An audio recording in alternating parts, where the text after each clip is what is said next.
Okay, the last part of Unit 1 is about volumetric analysis. This is where we can use concentration to determine the amount or moles of a unknown solution. So a titration, you usually have a known solution and an unknown solution, and then you react them, and you can use a colored indicator to show when those two solutions are at equal moles.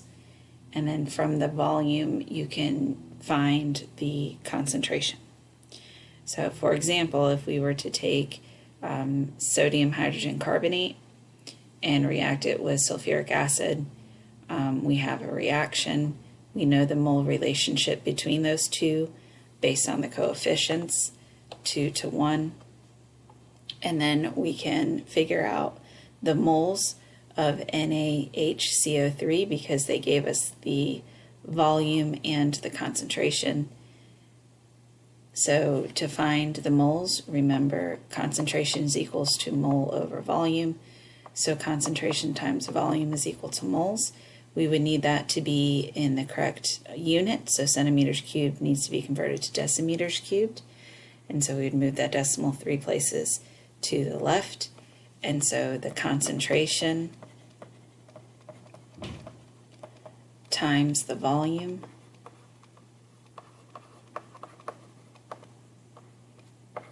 would give us the moles.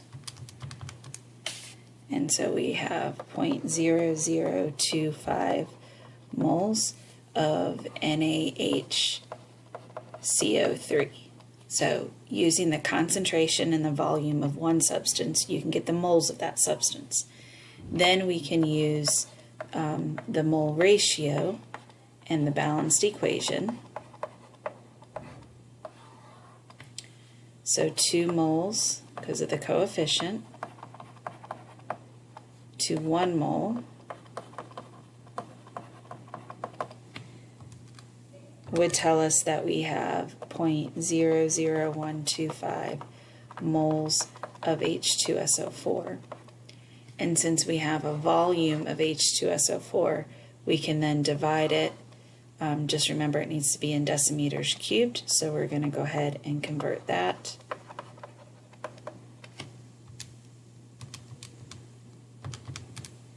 And we have a concentration of 0.082,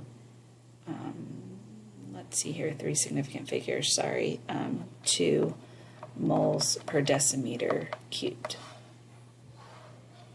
So that's what volumetric analysis is taking the concentration and volume of one substance, a balanced reaction in the volume of another substance to find the concentration.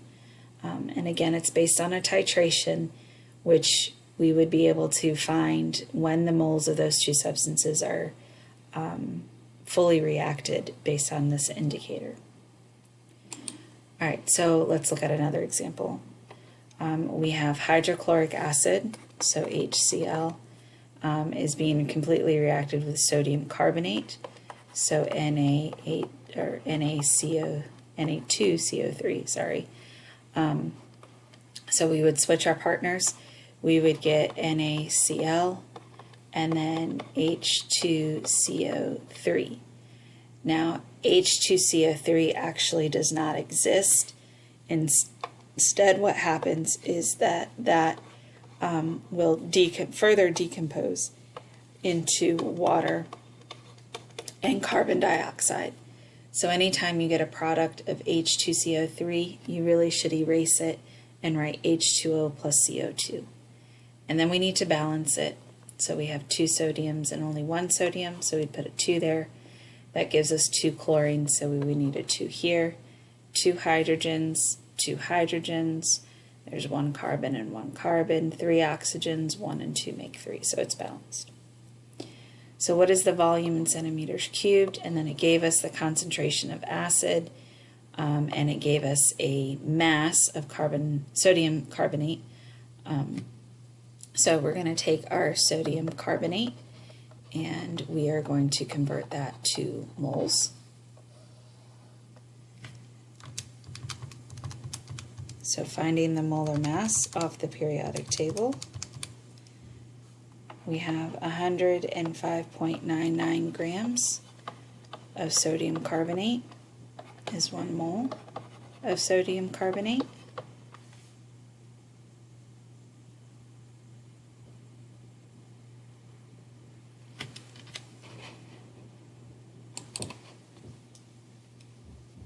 Okay, so then we need to find our moles of HCl. So we set up our mole ratio from the balanced equation.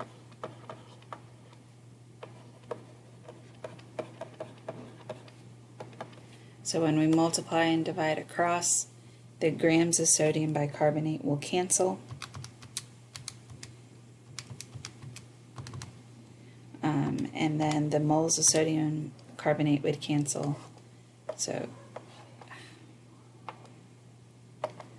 grams would, okay, it's not working. Grams would cancel, moles will cancel, leaving us with moles of HCl. So 0.536. And since we know the concentration, we can find the volume. So concentration is equal to moles divided by volume. Multiply by volume on both sides. Volume times concentration equals moles. Divide by concentration. Volume is equal to moles divided by concentration. So we're going to take our moles of HCl and we're going to divide it by the concentration that they give us. So moles would cancel. So we would have 0.357 decimeters cubed. The question though wants it in centimeters cubed, so we're going to convert. Decimeter to centimeter is one place to the right, so we're going to do that 3 times because it is being cubed. So we would have 375 centimeters cubed as our final answer. So really what volumetric analysis is taking the concept of concentration and the concept of stoichiometry and kind of putting it all together. Let's do one more example. So we have zinc and it's placed in carbon 2 chloride and we want to know what the mass of the zinc would displace. So if we set up our reaction, zinc and copper 2 chloride, remember zinc always has a charge of 2, so that would be ZnCl2 and copper, and then it's a balanced equation. We don't need to add any coefficients there.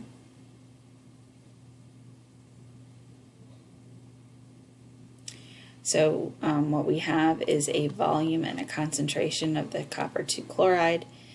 So from that we can get moles of copper 2 chloride, and then we want to solve for the mass of zinc. So we're going to first find moles of copper 2 chloride. And so if we remember, concentration is equal to moles over volume. Multiply both sides by volume. Volume times concentration would give us our moles. But we need the units to match, so we're going to have to convert centimeters cubed to decimeters cubed. So we would move the decimal 3 times to the left. So 0.435 decimeters cubed times 0.770. Our decimeters cubed would cancel, giving us our moles. So we have 0.335 moles of our copper chloride. And then we can use our balanced reaction and we can just do a conversion. Copper chloride and 1 mole is 1 mole of zinc. So remember, we have to show that mole ratio to go from copper to zinc. Even though mathematically it doesn't do anything, you do need to include that. And then we want not moles of zinc, but the mass, so grams of zinc. So from the periodic table, 65.39 grams is equal to 1 mole.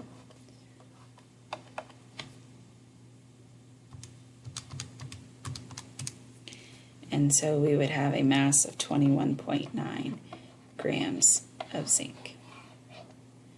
All right, so again, don't be frightened by these problems. You're just having to put different concepts together now. Make sure you fill out the Google form and try those problems from the textbook.